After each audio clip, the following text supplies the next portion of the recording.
दोस्तों, क्या आपके साथ ऐसा होता है कि रात में नींद से बार बार उठकर बाथरूम जाना पड़ता है और जब जाते हैं तो जोर लगाने पर भी पेशाब खुलकर नहीं आती, सिर्फ बूंद बूंद करके या पतली धार में आती है और 5 मिनट बाद फिर से ऐसा लगता है कि पेशाब आई है। तो ये जो बार बार बाथरूम जाने के चक्कर लग रहे हैं, ये आपकी नींद, आपका दिन, सब कुछ डिस्टर्ब कर रहा है। अगर हाँ, तो ये वीडियो दोस्तों आप ही के लिए है। ये परेशानी जो कि 50-55 साल की उम्र के बाद अक्सर मर्दों में देखी जाती है, उसे हम मेडिकल भाषा में कहते हैं बिनाइन प्रोस्टेटिक हाइपरप्लेजिया, BPH, यानी कि प्रोस्टेट ग्लैंड का बढ़ जाना, जिसे आम भाषा में गद्दू का बढ़ना भी कहते हैं। नमस्कार, मैं हूँ डॉक्टर सुनील पाटीदार और आप देख रहे हैं मेंस टॉक यूट्यूब चैनल को। दोस्तों, प्रोस्टेट पर मैंने पहले भी वीडियोस बनाए हुए हैं, लेकिन आज का ये वीडियो अलग है। आज हम सिम्टम्स को दवाइयों को सीधे जोड़कर देखेंगे, मतलब कि कौन से लक्षण है तो आपके लिए कौन सी दवाई अमृत का काम करेगी। इस पर आज हम डिटेल से चर्चा करेंगे। तो सबसे पहला और इसका जो मुख्य लक्षण है वो क्या है दोस्तों? प्रोस्टेट जो ग्लैंड है ये पेशाब की नली के चारों तरफ होती है। जब इसका साइज़ बढ़ता है तो ये नली पर दबाव डालता है और सबसे पहला सिम्टम्स आता है पेशाब की धार का पतला हो जाना, यानी कि वीक स्ट्रीम।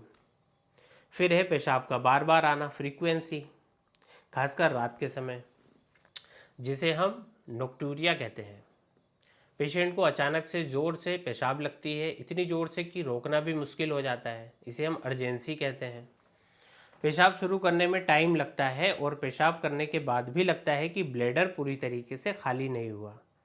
तो ये होता क्यों है दोस्तों? जैसे जैसे उम्र बढ़ती है बॉडी में हार्मोनल चेंजेस होते हैं, खासकर कि डाईहाइड्रोटेस्टोस्टेरोन यानी कि DHT हार्मोन के कारण ये जो ग्लैंड है ये धीरे धीरे बढ़ने लगती है। ये कोई कैंसर नहीं है, ये एक बिनाइन यानी कि नॉन कैंसर इन्लार्जमेंट होता है। लेकिन दोस्तों, इसको अनदेखा करना बिल्कुल भी ठीक नहीं है कि अगर इसे इग्नोर किया जाए तो ब्लैडर फिर कमज़ोर हो सकता है, यूरिन में इन्फेक्शन हो सकता है और कभी कभी पेशाब पूरी तरीके से रुक सकती है, जो कि एक मेडिकल इमरजेंसी होती है।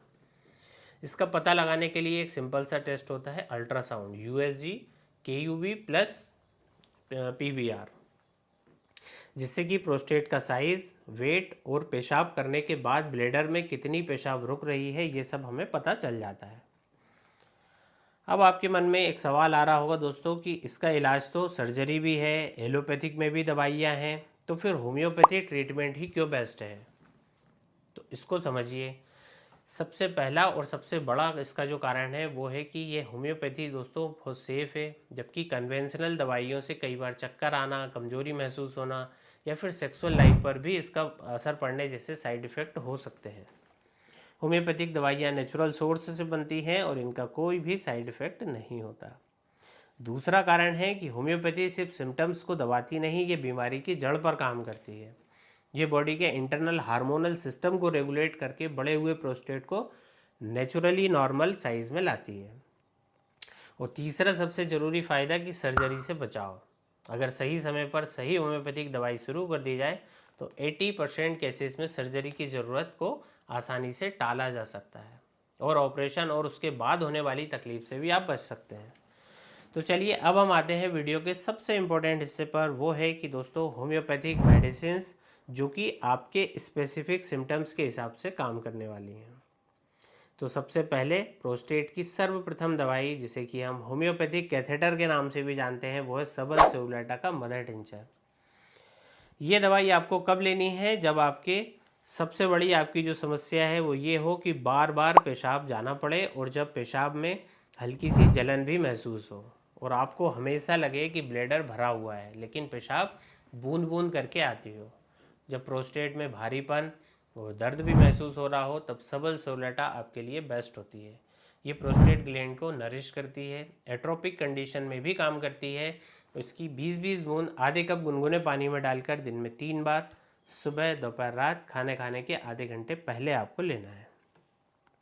अब हम आते हैं दोस्तों हमारी दूसरी सुपर मेडिसिन पर, और इसके जो सिम्टम्स हैं वो बड़े ही अनोखे हैं, ध्यान से सुनिएगा। दवाई का नाम है चिमाफिला अम्बेलाटा मदर टिंचर। ये दवाई उन पेशेंट के लिए है जिन्हें कि बैठकर पेशाब आता ही नहीं, उसे खड़े होना पड़ता है, अपने पैरों को चौड़ा करके आगे की तरफ झुकना पड़ता है, तब जाकर ज़ोर लगाने पर थोड़ी पेशाब उसकी निकलती है। साथ ही उसे ऐसा महसूस होता है जैसे पेशाब की नली में कोई गोला या फिर बॉल अटका हुआ है। तो अगर ये अजीब सा सिम्टम्स आपसे मैच करता है तो चिमाफिला आपके लिए चमत्कार कर सकती है। डोज वही रहेगा 20 बूंद आधे कप पानी में दिन में 3 बार 20-20 बूंद लेना होता है। तीसरी दवाई जो मैं अक्सर यूज़ करता हूँ वो एक डीप एक्टिंग कॉन्स्टिट्यूशनल मेडिसिन है, लाइकोपोडियम। दोस्तों ये दवाई कब लेनी है? ये उन लोगों के लिए है जिनको कि प्रोस्टेट की समस्या के साथ साथ पेट की समस्या भी अक्सर रहती हो। गैस बनना, पेट फूलना, एसिडिटी, खासकर कि शाम को 4 बजे से लेकर 8 बजे के बीच इनकी तकलीफ़ें बढ़ जाती हैं। इनकी पेशाब की धार आती तो है पर शुरू होने में बहुत देर लगती है और पेशाब करने के बाद आखिरी बूंद जो है वो कपड़े में निकल जाती है। ऐसे लोग अक्सर देखने में दुबले पतले, लेकिन उनका जो पेट है वो बाहर निकला हुआ होता है। उन्हें मीठा खाने की बहुत ज़्यादा इच्छा होती है। तो ऐसे सारे लक्षण मिलने पर आप यूज़ कर सकते हैं लाइकोपोडियम 200 पोटेंसी की 2 बूंद सुबह 2 बूंद रात को डायरेक्टली ऑन टंग। अब उन लोगों के लिए जो इन सिम्टम्स में कंफ्यूज हो रहे हैं, एक बहुत ही प्रचलित और इफ़ेक्टिव जर्मन कॉम्बिनेशन है दोस्तों, डॉक्टर रेगवेग का R25 ड्रॉप। इसमें प्रोस्टेट के लिए ज़रूरी दवाइयों का मिक्सचर होता है, जैसे कि सबलसोलेटा, चिमाफिला, क्लेमेटिस, पल्सिटिला। तो ये जो है प्रोस्टेट के लगभग हर आम सिम्टम्स पे ये काम करती है, चाहे वो बार बार पेशाब का आना हो, धार का कमज़ोर होना हो या फिर पेशाब में कोई रुकावट हो। ये एक जनरल टॉनिक की तरह कार्य करती है और बीपीएच को, प्रोग्रेशन को ये रोक देती है। इसका जो डोज रहेगा वो रहेगा 15-15 बूंदे आधे कप पानी में, दिन में 3 बार आपको इसे लेना होता है। तो दोस्तों हमने देखा कि कैसे सबलसोलेटा रात की तकलीफ़ और जलन के लिए होती है, चिमाफिला उस अजीब से पोस्चर में पेशाब आने के लिए होती है और लाइकोपोडियम पेट और गैस वाले पेशेंटों के लिए बेस्ट होती है और R25 एक बेहतरीन ऑलराउंडर होती है। लेकिन हमेशा याद रखिए कि ये जानकारी आपके इनिशियली गाइडेंस के लिए है। सही और परमानेंट इलाज के लिए हमेशा एक क्वालिफाइड होम्योपैथिक डॉक्टर से मिलकर अपनी पूरी केस हिस्ट्री देकर अपनी कॉन्स्टिट्यूशन के हिसाब से दवाई जो लेते हैं आप, वो सबसे बेस्ट होती है। क्योंकि हो सकता है कि आपको इनके अलावा कोनियम, थूजा, फेरम पिक्रिकम या कुछ और अन्य दवाई की ज़रूरत हो। अगर आप भोपाल या फिर आसपास रहते हैं तो आप मेरे clinic doctor Patidar homeopathic centre Bhopal में आकर मुझसे बेझिझक मिल सकते हैं। और अगर आप दूर रहते हैं तो स्क्रीन पर दिए गए नंबर पर आप हमसे ऑनलाइन कंसल्टेशन के लिए भी संपर्क कर सकते हैं। उम्मीद है कि ये नए तरीके से बनाया गया वीडियो आपको ज़रूर से पसंद आया होगा, आपके लिए फ़ायदेमंद साबित हुआ होगा।